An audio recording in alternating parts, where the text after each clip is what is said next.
Today we're going to listen to what many consider to be the greatest Metallica song ever written. Of course, I'm talking about For Whom the Bell Tolls. Now, I can already hear the naysayers. But Shred, For Whom the Bell Tolls isn't the greatest Metallica song. Fine. And to that, I say, let's fight in the comments below. Now, we're going to watch a live performance of For Whom the Bell Tolls, recorded August 31st, 1985 in Oakland, California. Now, a lot of you guys have been saying we want more theory in the reaction video, so I'm going to do a little bit of analysis along the way. We'll probably talk about things like scales, modes, chords, and even WAP juice. WAP juice is disgusting. All right, let's have a listen. All know Cliff Burton over here. Everyone, hi. Oh yeah, Cliff, I forgot to mention, we've got Cliff Burton on bass. Greatest bassist ever. James is drinking some Heineken there. Might be some WAP juice infused in that Heineken, in that Heine.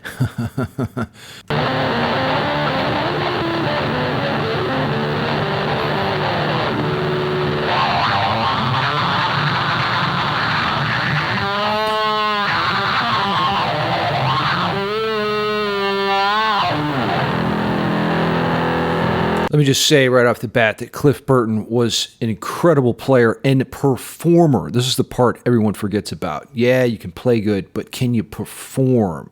That's probably even more important when it comes to being in a band.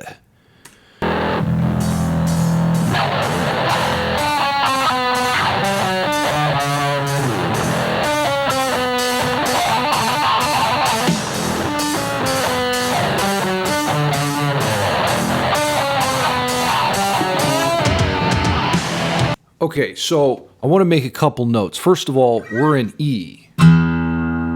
That's our tonal center, and Cliff is really being clear about that. He keeps thumping that open low E string over and over again to ground us in this tonal framework of E. And the lick is brilliant here. Starts with a chromatic descending line on D. Now, surprise right there. That C sharp note indicates that we're in the Dorian mode, and that's why I play these E minor and A chords, because that is the primary harmony in the Dorian mode. And the Dorian scale, what makes it so special is that raised 6th degree right there. So that's kind of what Cliff is working with.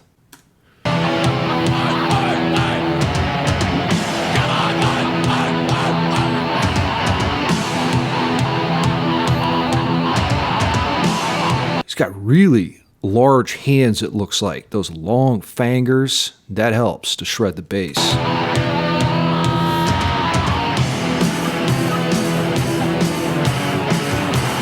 crowd loves it.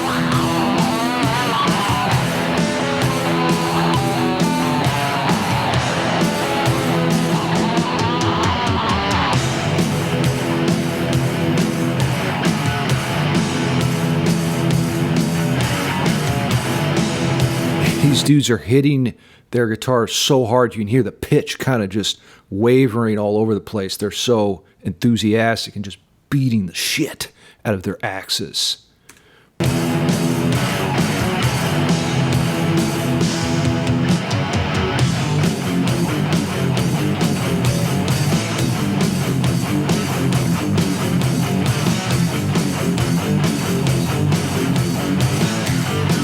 Now here we've got another chromatic riff, which is really cool. It has like two variations. I think it goes for the first time, which is up to the A sharp, and then it goes to the B on the next round. But then it ends like that, which to me, that makes me think of the E Dorian sharp 4 mode, which gives you those creepy haunted house chords. Oh yeah.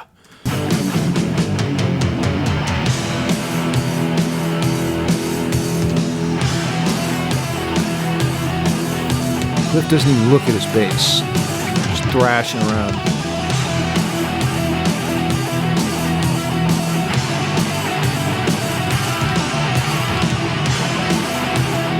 Now Kirk, surprisingly, isn't using the wah pedal here.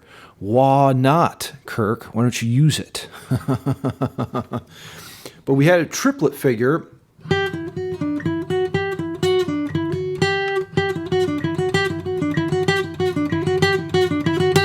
And this is going to come into play later in the track in a minute here too. Really cool repeating figure using the A or E.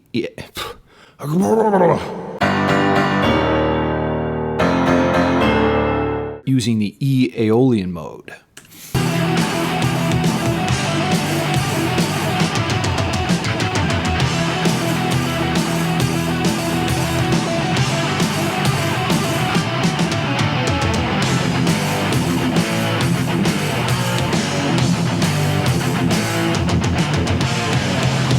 Oh, yeah, that's that lick I was thinking of.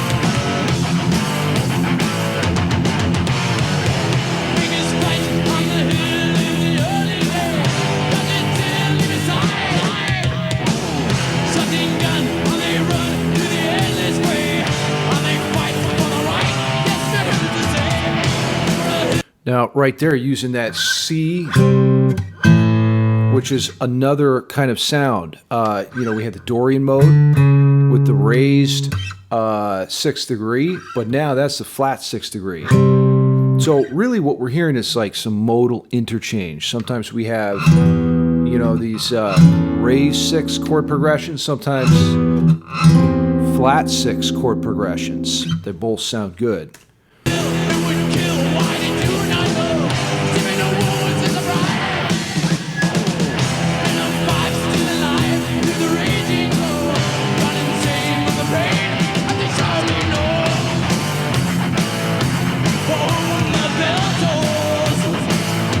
The bell trolls.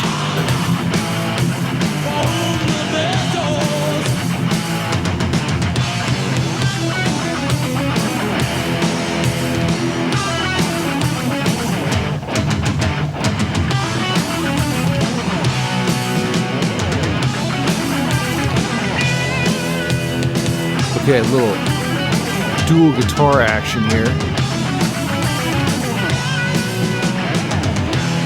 Now you can hear they're, it sounds like they're harmonizing in fourths. They're doing some other things too, but the principle of harmonizing is to take the same shape and play it somewhere else, right? So if you want to do that line in fourths, well, we start on a G note, so you go up a fourth within the scale, and we're using the Dorian scale here. So up a fourth is to C sharp. So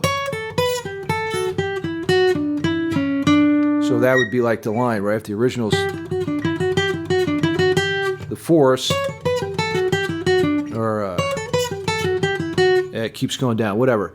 But the idea is, you know, you play the same shape to harmonize, but going up a certain interval in the scale. Usually you actually do thirds and sixths. That's more common. But yeah, in like Metallica, Slayer, some of the more bands that use dissonant sounds, you get these fourths, fifths, and other things.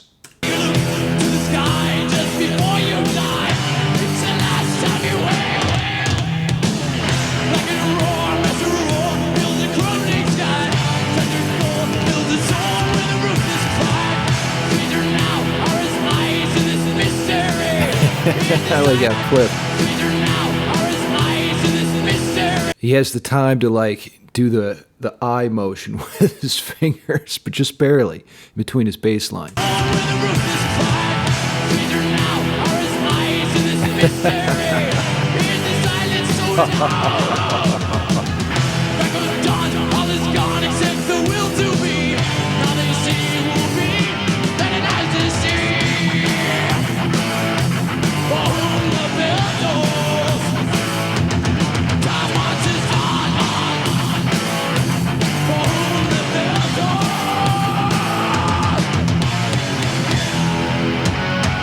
Oh yeah.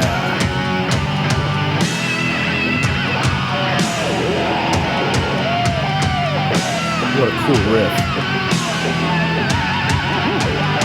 I love just the chaos on Kirk's end. He's got the wah on.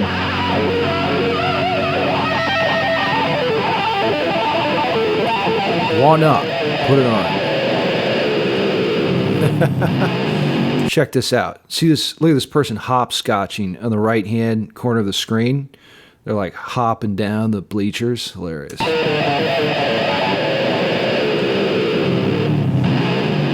Yeah.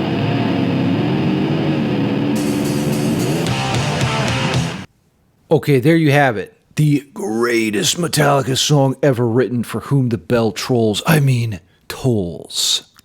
Now, I had this little funny feeling that some of you who watch this video might disagree with the fact that this is the greatest Metallica song ever. Prove me wrong down in the comments. And if you want to learn more about music theory, you can check out my full course on the topic below. A lot of what I'm saying about modes and scales probably isn't going to make that much sense unless you have a bit of a foundation in music theory. Now, do you like it when I point out some of the theory aspects going on in a track while reacting, or should I just stick to the reaction itself? Stay evil, my friends.